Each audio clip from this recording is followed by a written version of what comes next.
saya korban pencurian yang menjadi tersangka selama 5 bulan. Saya diminta untuk mengakui bahwa apa yang saya ungkapkan dan CCTV saya adalah fitnah. Juga saya diminta 1 miliar. Korban pencurian yang justru dijadikan tersangka. Kami akan mengundang Nabila O'Brien beserta kuasa hukumnya serta aparat penegak hukum terkait.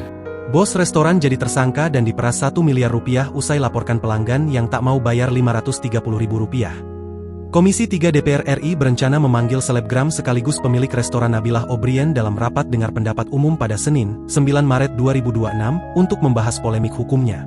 Ketua Komisi 3 DPR RI, Habibur Rahman, mengatakan rapat tersebut akan membahas kasus Nabilah yang mengaku menjadi korban pencurian tetapi justru ditetapkan sebagai tersangka. Pada Instagramnya @habibur-rahman Jakarta Timur pada Jumat, 6 Maret 2026, politikus Partai Gerindra itu menyebutkan DPR akan mengundang Nabila bersama kuasa hukumnya serta aparat penegak hukum yang menangani perkara tersebut. Menurut Habibur Rahman, pertemuan tersebut merupakan bagian dari fungsi pengawasan Komisi 3 DPR terhadap kinerja aparat penegak hukum. Dia berharap rapat tersebut dapat menghasilkan kejelasan atas perkara yang tengah menjadi sorotan publik. Kami optimis pertemuan tersebut akan membawa hasil positif dalam artian tidak akan ada warga negara yang dikriminalisasi, pungkasnya. Diberitakan sebelumnya, selebgram Nabila O'Brien menangis setelah ditetapkan sebagai tersangka atas kasus dugaan pelanggaran Undang-Undang Informasi dan Transaksi Elektronik terkait pencemaran nama baik dan fitnah. Dia dilaporkan oleh gitaris Zendi Kusuma ke Bareskrim Polri. Penetapan tersangka terhadap Nabilah dilakukan oleh Ditipid Siber Bareskrim Polri pada 28 Februari 2026.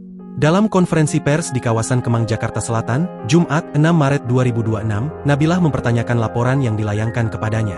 Poin pertama, untuk Bapak Z dan Ibu E, saya ingin bertanya langsung, di mana hati nurani kalian? Kalian datang ke tempat saya, mengambil 14 produk makanan dan minuman kami tanpa membayar sepeser pun, kata Nabilah.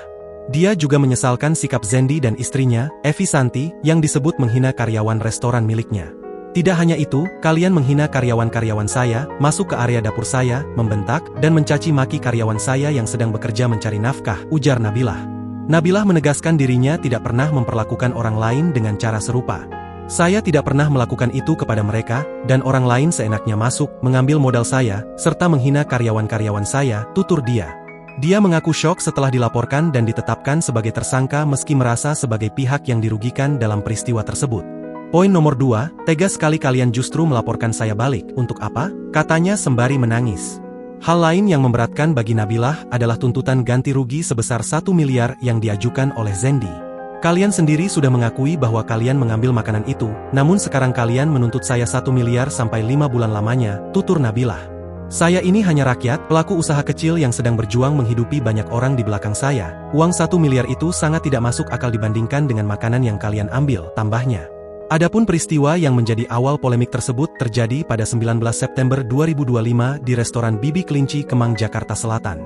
Saat itu, Zendi dan Evi memesan 11 jenis makanan dan 3 jenis minuman dengan total tagihan Rp530.150. Namun setelah terjadi keributan di area dapur restoran, keduanya meninggalkan lokasi dengan membawa pesanan tanpa membayar.